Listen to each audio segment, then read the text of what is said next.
Welcome back. I'm gonna make sure that we are Why live. would you? Why? Just to be Back to the lounge. Be Glad safe to be here. here with you guys. Also, those of you that are on Facebook, welcome back to the live stream here on Facebook as well. And as the title says, Oh, come on. Scott County forces business owner to take down sign to feed the homeless on Thanksgiving. Let me say it one more time.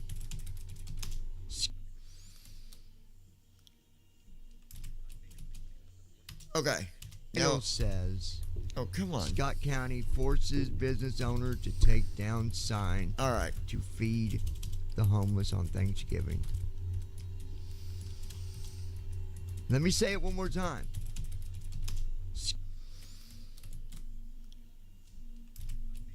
We should be good. Okay. Title Now, says, oh, come on. Scott County forces business owner. All right, we're good there. Welcome, everybody. I was having a stream issue there for a second. I want to make sure.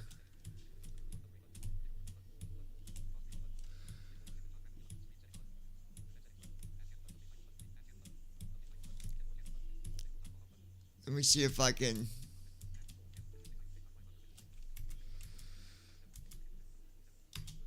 We should be live. I don't have my one chat thing open yet, but I will. Here we go.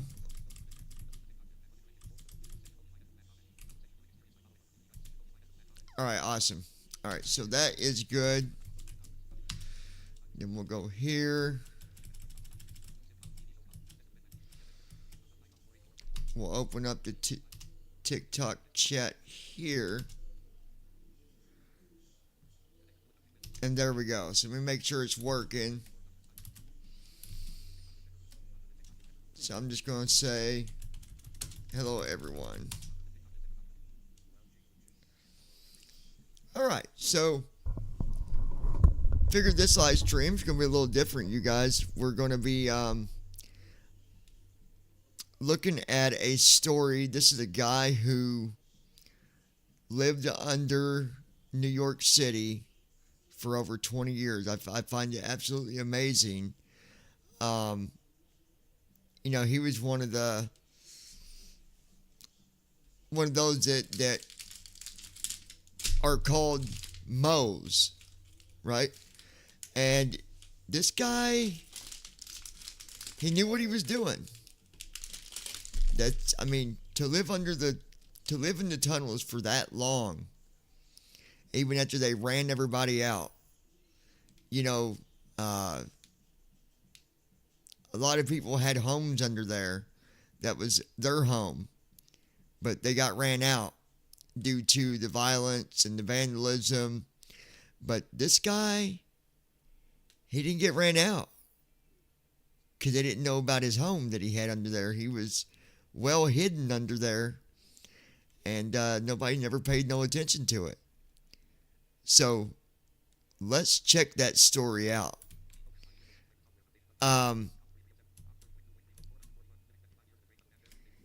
You guys should be able to see this. I'm going to make it full screen too. There might be ads every now and then, but let's take a look. You can chat to me if you want. Hope everybody's doing all right today. Let me go back over to my monitor and see who else has joined us.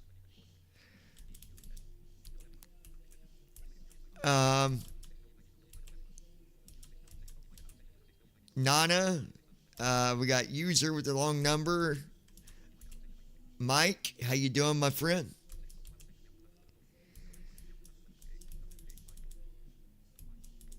Way out, welcome to the stream. All right, so let's get. When I came here, there were already people down here 20 years.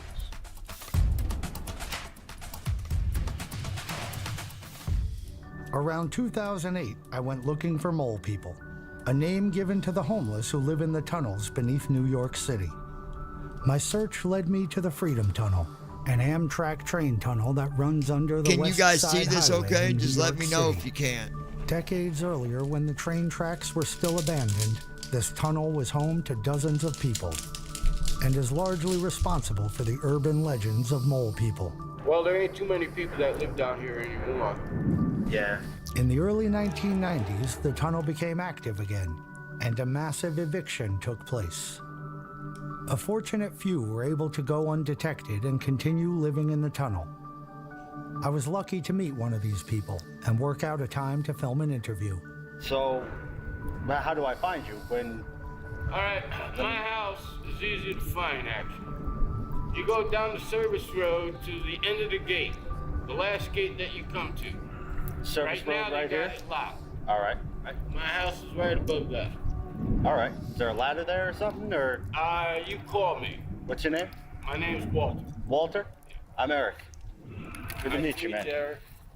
Cool. I'll come by next Saturday then. All right. If you want to turn your vacation rentals from a side hustle into a real business, try Guesty. Before Guesty, managing properties was a nightmare. Double booking! I remember when I just announced, I'm growing my vacation rental business. The following weekend, I eagerly followed Walter's directions to his house. I was excited for the opportunity to speak with him and learn about his life in the tunnel. Hopefully you guys can hear it.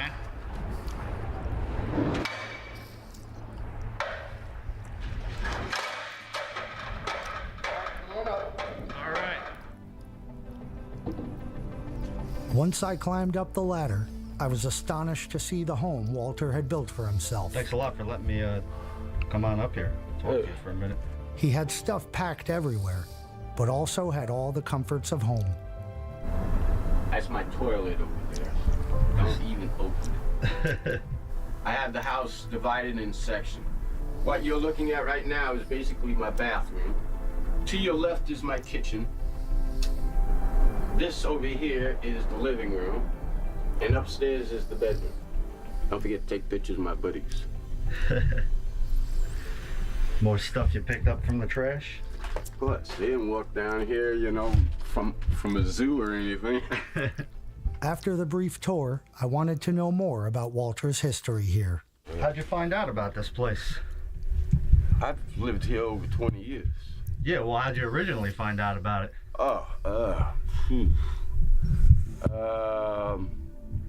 I came up here with a brother of mine, and around 1988, we had originally been staying down in Chelsea.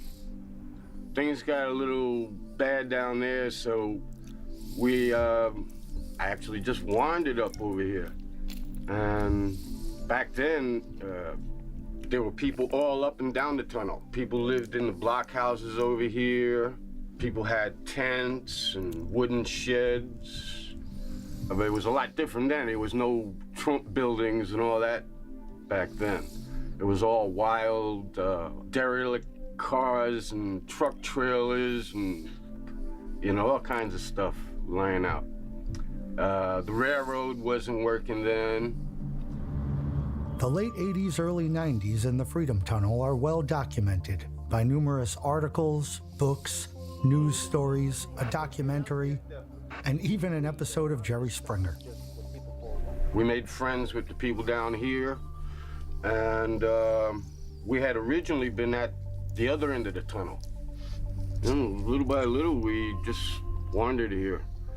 Walter and his brothers stayed in different parts of the tunnel and outside in the park before they found this spot. It was late 89, early 90. And it was nothing like this now. Let me pause that for a second and just think about that, guys. You know, we go every day and we think that we have it so rough. You know, we go through life and we assume the littlest things and we make it the biggest thing. We make it the biggest problem. Things that are nothing compared to what people like this went through. Now, this isn't a live stream of me saying, hey, you guys, let's feel sorry for them. But we should be really grateful for what we do have, right?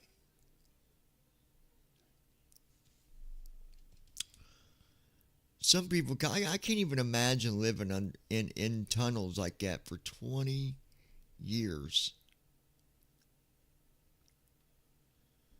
20 years. It just blows my mind. That is a long time. But let's continue here. It was all bare walls. The walls sweated. It'd get cold as an icebox in here. I actually didn't start fixing this place up until after my brother passed away in '93. Before then, you know, we used it as a place to stay, but we didn't fix it up like now. Stupid ads. I've done this over years and years. And, you know, things were difficult down here back then. You had all these people. They fought like cats and dogs. You can never trust anybody. They had cats, dogs, bonfires, you name it. All kinds of crap went on down here. You had people that were hiding out from the law, who were just a whole bunch of different types of characters down here. You like it better down here now, a little quieter? Mm.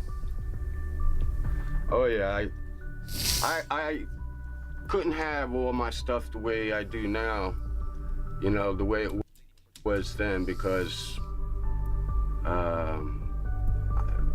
there's so many different bad people down here, along with the good people who just wanted, you know, have a place to stay. You know, I had made friends, you know, with a lot of the people that were cool, but there was always trouble, always getting into fights with people. They wouldn't think anything of stealing my stuff, you know, or getting in an argument with somebody and they'd retaliate. One way of retaliating against somebody down here would be setting fire to their spot, which was a common occurrence. That was one thing that was pretty common to do. And another one was try and bushwhack you. It gets dark as hell down here at nighttime, I'll tell you.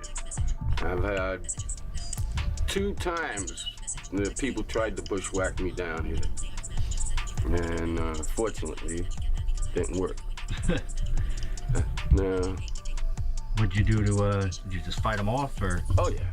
I always, another thing that was very common down here, always carry things around with you. Mm-hmm. You know?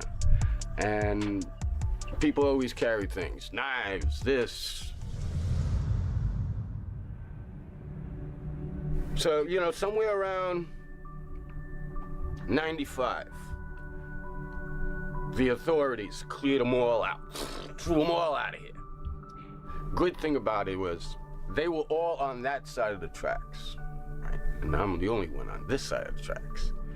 So they didn't even think about me, you know, because I didn't have bonfires or any of that crap. Didn't have no cats, no dogs.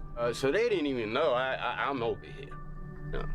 So when the authorities threw all of them out, I was the only one left standing. The authorities cleared out all but a few people from the tunnel, making Walter one of the last of the mole people from the tunnel's heyday. And I've been here all that time, and it's home. This is my home.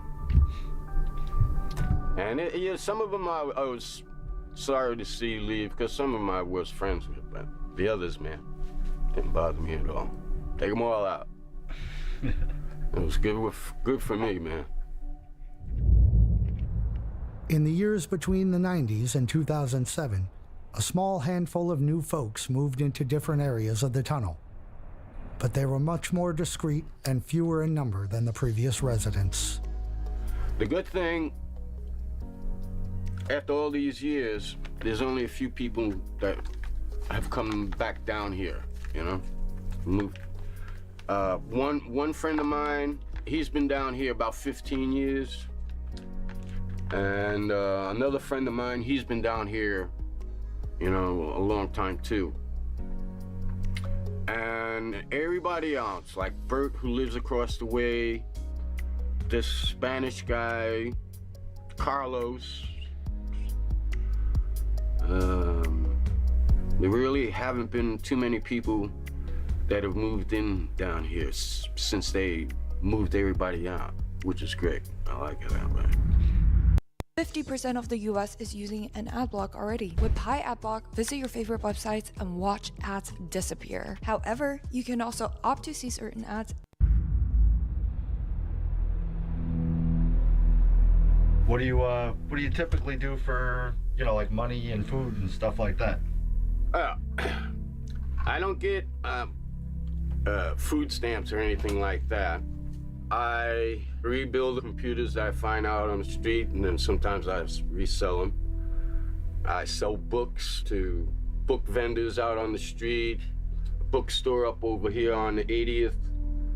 Sometimes I'll take some books out onto the street and sell them myself, which is where I make a lot more money than selling them to the vendors or the bookstore. I have to improvise when it comes to making money. On certain days I do go canning, and I can make $25, $30 canning, you know, just in an afternoon. So just in a couple hours then? But since I've been in this neighborhood so long, I know several of the supers, and sometimes they'll put stuff aside for me. Like, Walter was featured in a 2013 HBO documentary about canning, which gives an excellent look at the struggle to make money this way. like I said, I don't get SSI or welfare or anything like that. So everything I make on my own, really. The only thing I do get is Medicaid, and that's for my, you know, minor health problems. I'm better off on my own. Anyway, I prefer it that way. And I do all right. You're not gonna find too many people around here that's got as much as I do. Certainly not a lot of them people out there. And, of course, like the phone, you know, I gotta support the goddamn thing. That's one bad thing about it. But at least this way I can keep in contact with people, like a couple of my friends that live down here and my family. Where's your family? Well, I have a sister and two nephews. They live in the Bronx. I have a daughter, and she has 2 kids. She lives in the Bronx. And my brother and his 3 kids, they live in Queens. So, the only one I really have a lot to do with is my brother, and everybody else I'll speak with or see on occasion. But, as a matter of fact, about 3 weeks ago, my brother and I went to a concert over at Roseland. We went to see Motorhead. Oh, nice. Yeah. Motorhead's great. So, you know, him I see and keep in touch with more. And as a matter of fact, I have to go over his house to download some stuff from my goddamn computer. See, if it's not one thing I have to support, it's another thing, and that computer is another thing I gotta support. But it's all worth it. You know? When I'm in my house, you know, I can play my movies, play music, I have my books, you know, I make my own meals, got a toast oven. Where do you get the electricity from? Well, I ain't gonna tell you exactly, but there are places down here where you can, if you have the ingenuity, you can help yourself. So, as a matter of fact, I just was asked by one of these guys live across on the other side to help him hook up some electricity for him. Now, I ain't gonna share my electricity with him. I remember all the fights that people used to have down here fighting over the electricity. So I keep my power source to myself, and I watch it very carefully. You know, like it's a child. You know, it's my little baby. And I make sure nobody messes with it. And I ain't about to share it with anyone. So I'll find him another source. And there are other sources. I could run a line up to the highway and tap into one of the light poles or whatever, you know. Run a line all the way down to Trump's place and tap in over there somewhere. You know, so I'll see what he wants to pay me first. He's a new guy. He's only been around here. I don't even think he's been here a year yet. So, exactly how waterproof is the Bearskin fleece-lined soft-shell jacket? Time to put it to the test. It comes with a 15,000 millimeter... If you don't mind my asking, how did you wind up, you know, like living on, you know, on the street in general? Well, I had gotten into a whole bunch of trouble back in the early 80s. Most of the 80s I spent in and out of a bottle, mostly in. Being out on the street was actually a convenience. Wasn't something I intended to do, it just happened to be convenient at the time. As much as I got into trouble and as much as I drank and was drunk all the time, I always had jobs. I worked in bars and restaurants. I worked security in the Chelsea Hotel. At the same time, my brother was living in a furnished room, and he lost his job, and you know, so he started staying with me, and then things got a little too difficult downtown. Work was drying up, wasn't making no more money, so we wandered uptown, you know, and eventually ended up over here.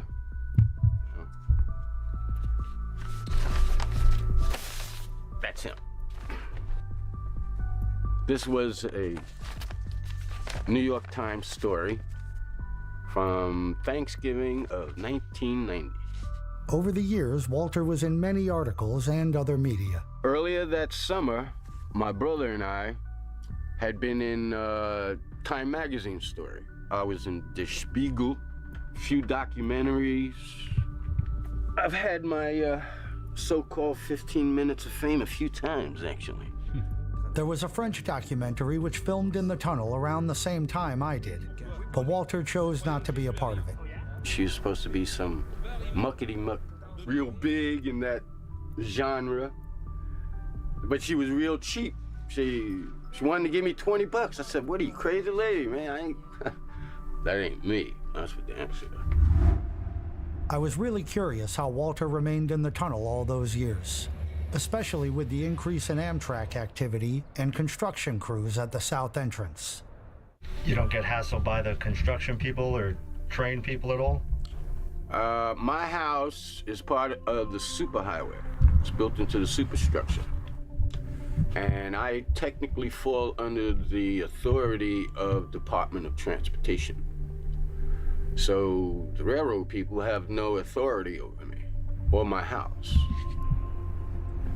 I have, over all these years, never had a problem with DOT. They work around here all the time. You know, the one thing I got to say is this guy, you know, he's one of those that yes, he was homeless, but he was smart. He knew what he was doing. I mean, think about it. This guy had his home up there in that tunnel, had his own area. I mean, he had a little living room area, a little kitchen area, even had a little bathroom, had his bedroom area, and 20 years. That's a long time, you guys. That is a long time.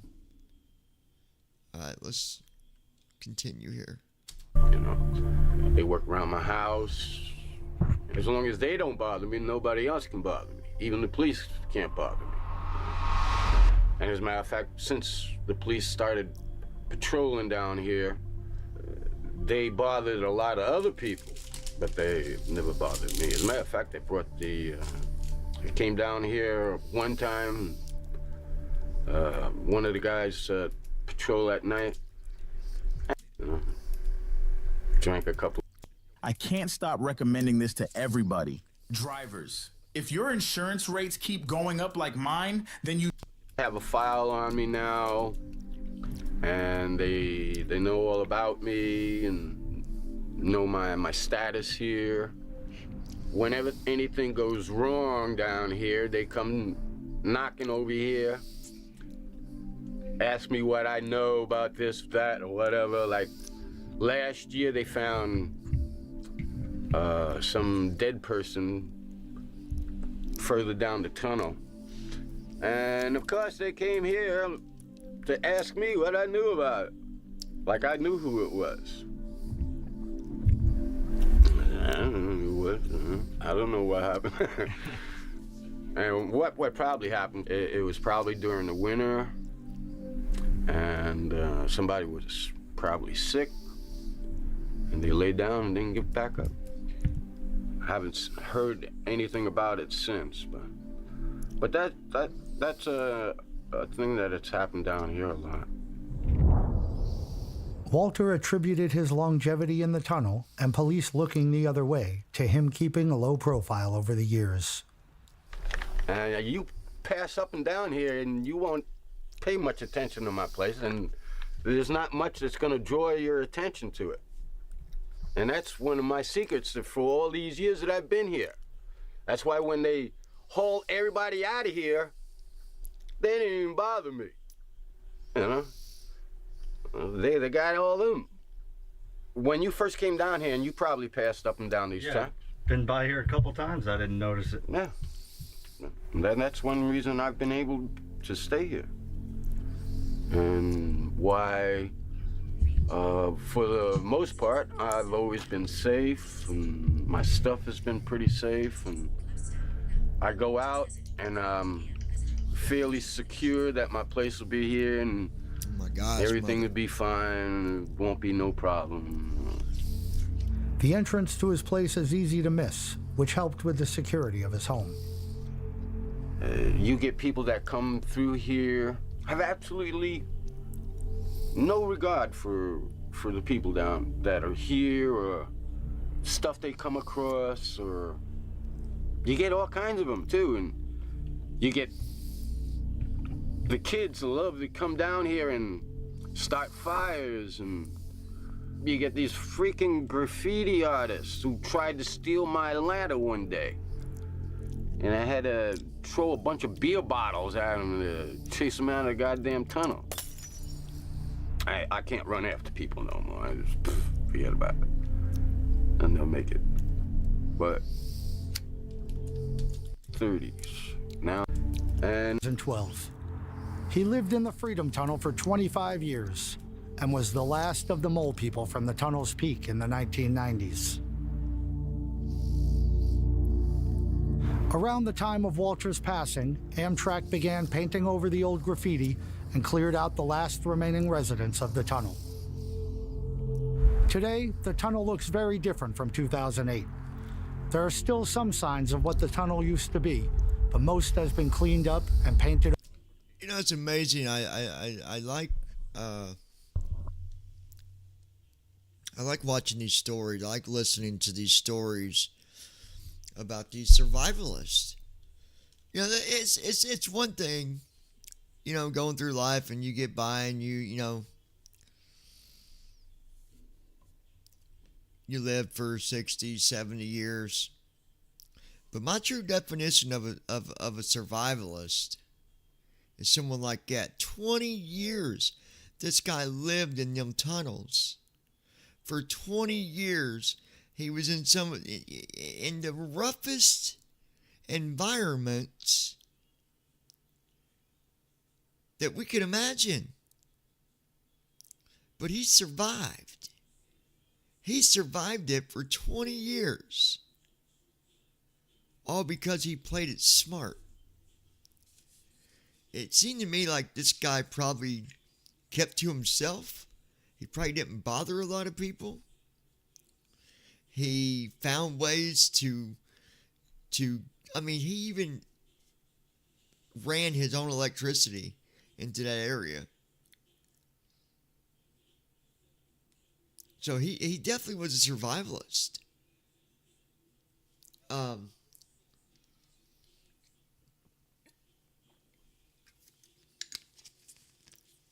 I don't know what your guys' thoughts are on that, but by all means, leave comments. Let me know what you think.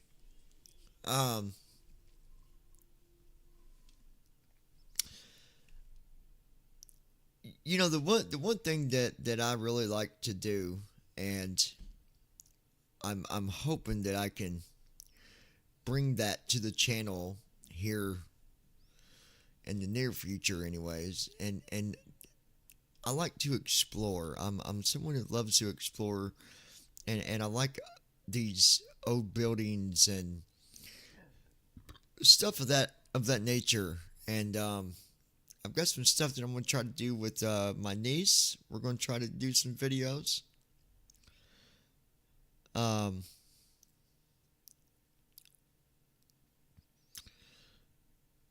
We did have a bunch of haunted stuff. Well, we had some videos that we did. I need to try to find the content. I got it somewhere, and maybe I can upload some of it. But anyway, I thought you guys would enjoy that video. I will be back.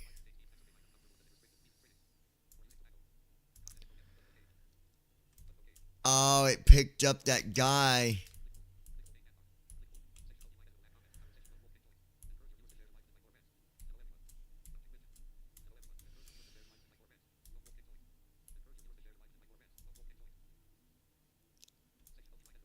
I wonder if we're still...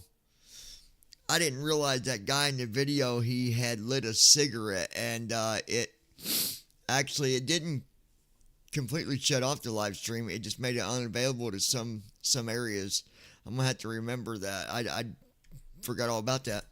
And I talked to support on that too with TikTok. They said they don't necessarily not let you show something with like tobacco in it. There's certain restricted areas where those people in them restricted areas won't be able to watch it. That's the difference with that.